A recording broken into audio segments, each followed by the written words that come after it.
No. Well, she was. She was arrested for me going to school as a girl and using the women's bathroom because I was in and out of counseling, and I was supposed to have a note from the counselor for school. Well, we found that out the hard way. So, but that's why I was kicked out of so many schools. But I was also fighting for my rights as a gay boy, not just as a transgendered male to female. If I can ask you, because I think it's a normal reaction for folks when they find out that a family member or a friend is transgender or transsexual, that they're not exactly understanding.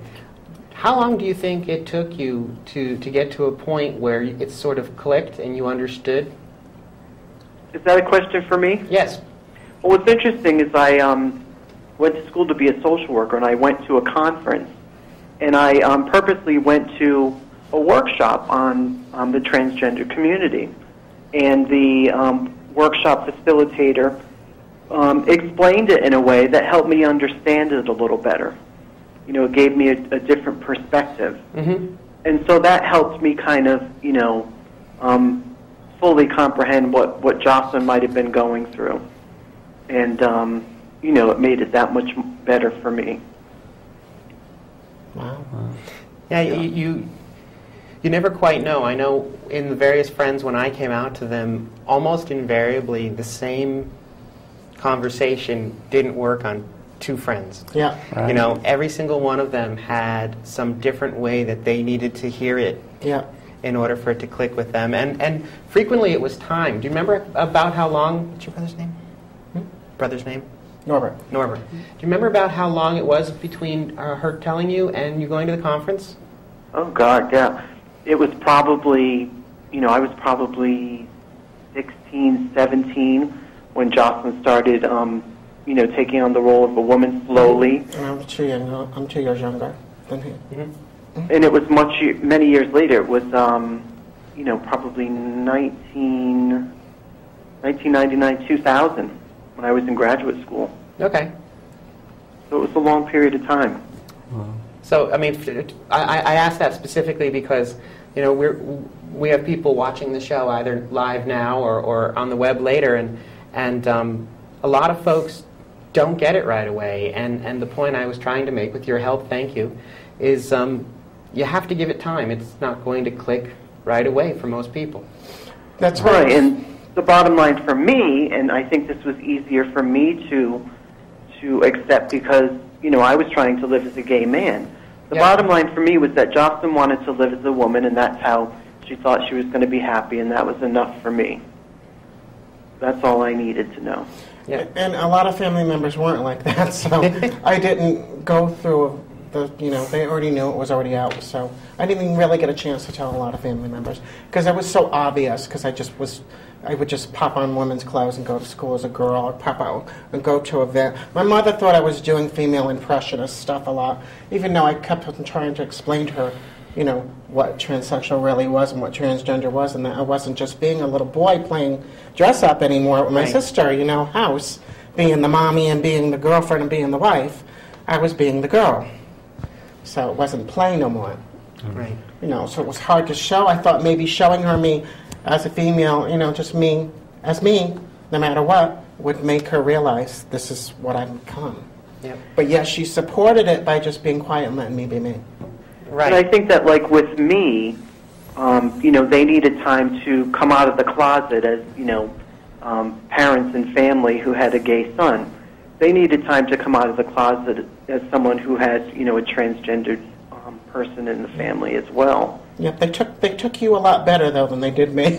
That's for sure. And probably. And we've talked about this before on our show too, Norbert. That it's sort of a painful side effect for all of us that live differently from the norm. But it's not just us that come out, like you said. Our family and our friends end up having a coming out of their own too. Exactly. I'm friends with a gay man, or my son is a gay man, or who I thought was my son is my daughter. Yeah, that certainly can't be easy. And then but it's not until we come out that they have a reason to learn a different way of thinking about transgender and gay people. Right. And at the same time, I was learning how to come out as a female. At the same time, I was trying to figure out how to tell everyone. So my best way was to tell everyone was to just show me living as a woman. It can be very difficult. And that's what I did. To find that as you said, ultimately your problem was yourself. My problem you were was your biggest myself. fear. It was for me too. Don't cover that. You know, letting the boy go and letting the girl take over, basically. You know, getting over your own fear to actually put yourself out there and let other people judge you. Yeah, because I had to go through stages too of pretending I'd be just a gay male, which I was very miserable. You can ask my brother. Yep. You know, I was very miserable. I was very out of place, very uncomfortable. Sure. Being a gay male, I knew it wasn't just a gay male. Right. And then I was with the bisexual stage where, you know, it wasn't just, Right. you know, just a gay transgender. And I don't think that's all that uncommon. I think that a lot of people that are transsexuals don't, or specifically, I can't speak for female to males, but, So but people like us, yeah. And because of all that, it took me a long time to be able to live stably as a female. Yeah. It wasn't until age 24 that I starting to live stably as a female, and I went back on my hormones.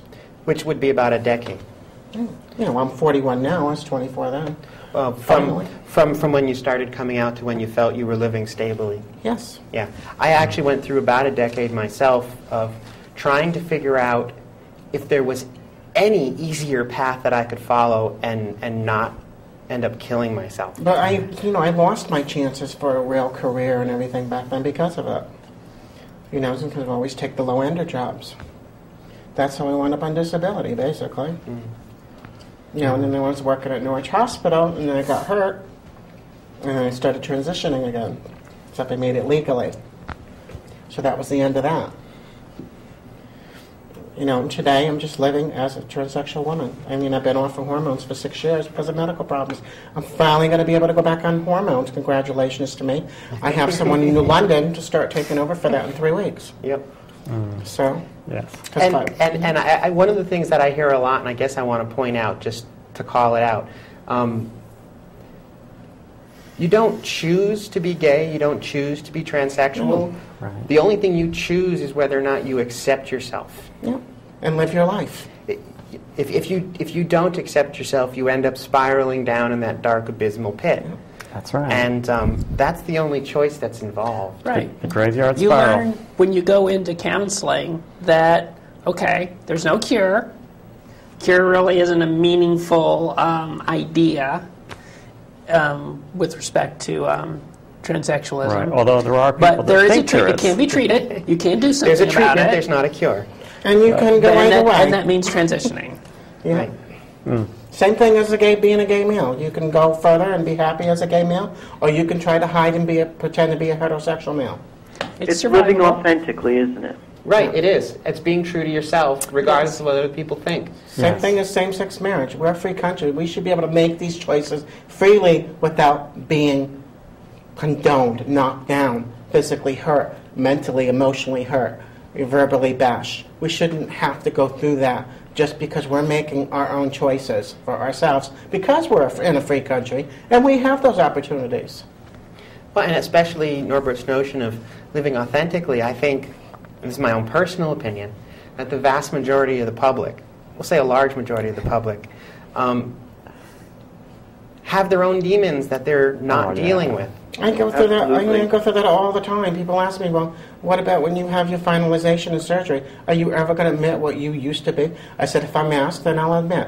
Right. If I'm not asked, then I'm not going to mention it, because I've been in that position priorly, and it doesn't pay off." Well, right. I realized before I transitioned that hiding was miserable, and I decided after transition I wasn't going to Hiding hide is anymore. so much worse than facing it totally and taking the beatings and taking the verbal bashings and the physical bashings. I'll tell you that now from being bashed all my life. You know, even as a passable female, you know, attractive and thin, I was still being bashed.